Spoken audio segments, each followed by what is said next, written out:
Selamat siang, Bapak dan teman-teman semuanya.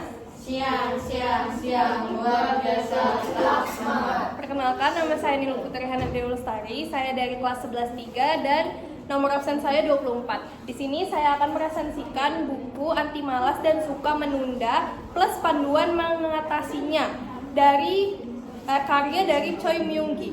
Jadi ini tuh kayak buku terjemahan gitu dari Korea. Nah, tahu nggak sih kalian kalau misalkan malas dan suka menunda-nunda itu adalah masalah mental dan masalah emosi. Oke.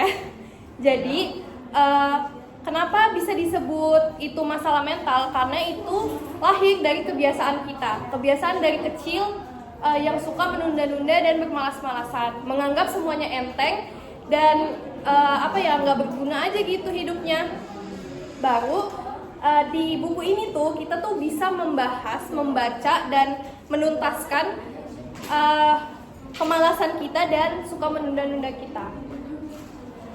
Rasa malas dan suka menunda bisa dihilangkan sepenuhnya dengan mencari tahu akar permasalahan dari emosional kita. Namun, gimana sih caranya? Nah, di buku ini tuh dibahas semuanya. Sebenarnya ya guys, kalau misalkan kalian mau baca ini sesuai dengan permasalahan di hidup kalian, itu tuh bisa aja. Cuman kalau misalkan mau dibahas semua tuh boleh juga, karena pas saya baca ini tuh benar-benar semuanya itu tuh kayak ada relate-nya gitu guys. Terus sebenarnya ya, sejujur-jujurnya saya tuh nggak terlalu suka dengan buku-buku yang membahas tentang self-help, ya kayak buku-buku kayak gini.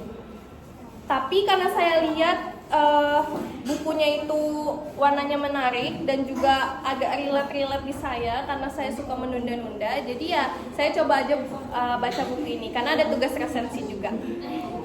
Lalu kenapa saya gak terlalu yakin untuk meresensikan ini sebenarnya? Karena saya merasa saya tuh juga masih suka malas-malasan, suka nunda-nunda pekerjaan. Jadi kayak saya gimana gitu untuk mereviewnya. Tapi gak apa-apa, sedikit demi sedikit saya mulai berubah karena membaca buku ini. Nah, di buku ini itu ada yang membahas tentang di bab 3. Jadi di buku ini tuh ada 3 bab, halamannya 212. Nah, di bab 3 itu tuh dia membahas dari permasalahan menjadi pekerjaan keras. Di situ menurut saya itu tuh benar-benar bagus, sangat menginspirasi dan memotivasi. Lalu di buku ini tuh juga ada membahas tentang 4 pilar rasa kebermanfaatan di kehidupan. Nah, 4 pilarnya itu yang pertama adalah prestasi, yang kedua adalah observasi, yang ketiga adalah persuasi verbal, dan yang keempat adalah pancingan emosi. Perlu di disclaimer kalau misalkan Choi Myung Gi ini adalah orang yang berasal dari Korea.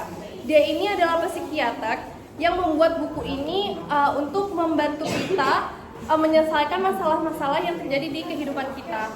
Sebelum kita membantu orang lain, lebih baik kita memperbaiki diri kita sendiri.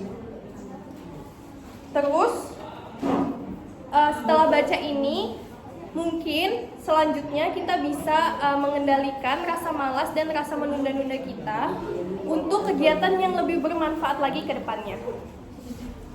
Baik, sekian resensi dari saya. Terima kasih dan selamat siang Bapak dan teman-teman semuanya.